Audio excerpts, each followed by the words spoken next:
Pierre Thomas. Pierre, what are you hearing? Well, federal authorities are deeply concerned about this. Sources confirming to me multiple fatalities, multiple injured, as Aaron pointed out, multiple locations, law enforcement descending on the area, the FBI sending assets, making all resources available. I expect that the Attorney General will be briefed very shortly on this situation. Again, it's being described to me extremely volatile, extremely dangerous situation with the suspect still at large. Pierre, we're also being told that the president has now been briefed on the situation. This is clearly an active shooter situation underway, the suspect still at large. We talked about federal assets being moved into place, and joining me now is former FBI agent and ABC News contributor Brad Garrett. Brad, I know you're being briefed on this situation too. What are you hearing? Well, the big advantage you have here is Lewiston is not that big. Because you have 3 locations, I think it really increases the odds that somebody knows who the shooter is. Because you're going to probably, or do have survivors in each location, I presume. So with that, you can start tracking this guy. Obviously, the big concern, if he's hit 3 targets and he's continuing to move, is he going to a 4th or 5th target? And that's a big concern, obviously, and that's why the shelter in place, etc., is going on. You will combine assets, as both of them have mentioned, about aviation from the FBI. I mean, you'll get everybody to come out to help you do this. But the real key, obviously, is intelligence. Who is this guy? And I'm going to guess in short order, if they don't know already, who he is. And Brad, what do you make of that image that we're seeing now, that grainy surveillance image? What kind of weaponry are we looking at?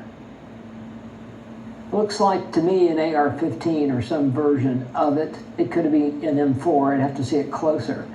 But it looks like to me that he's got some sort of extended magazine. I mean, typically those weapons, you can maybe shoot up to 25 or 30 rounds with a standard magazine. So that's why you have so many people shot. I'm going to guess the number is probably really big as to the number of people injured. And you've got to find this guy quickly, because is he, as I mentioned earlier, going to go on to another location? But that's sadly, Juju, the weapon of choice with these mass shooters. They're easy to shoot. And if you're shooting in close order, you can really harm a lot of people.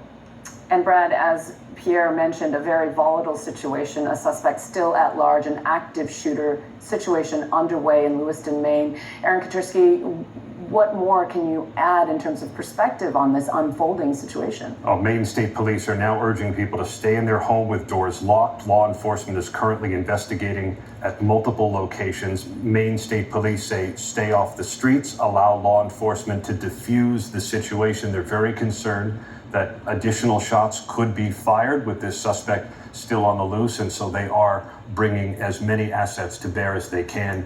Aviation, roadblocks in neighboring New Hampshire, and other resources, with at least 16 people believed to be dead so far, according to law enforcement sources, and dozens more feared to be injured. The Maine hospital taking the casualties, Central Maine Medical Center, says it is reacting to this mass casualty shooter event. They are not confirming any numbers, but they are going to be overwhelmed, so they're going to be coordinating with additional hospitals in Lewiston and the surrounding area. And once again, the governor of Maine monitoring the situation. We're told that the president has been briefed. Pierre Thomas, what are you hearing from the Justice Department? Well, one of the things, Juju, is in a situation where the president is briefed this quickly, I can tell you that the scale is something that they're deeply, deeply concerned about.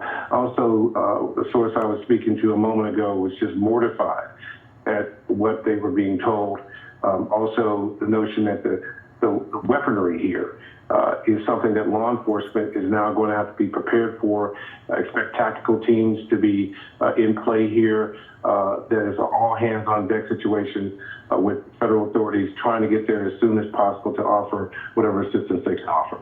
Pierre Thomas from DC, thank you. Aaron Katrisky, I know you'll stay on top of this. Once again, an active shooter situation at a bowling alley in Lewiston, Maine, as well as additional reports of shots fired at a local bar and a Walmart distribution center. You're looking there at surveillance images. Of course, we will continue to monitor this developing story. Our coverage continues on ABC News Live and abcnews.com. I'm Juju Chang at ABC News World Headquarters in New York. We return you now to your regular programming.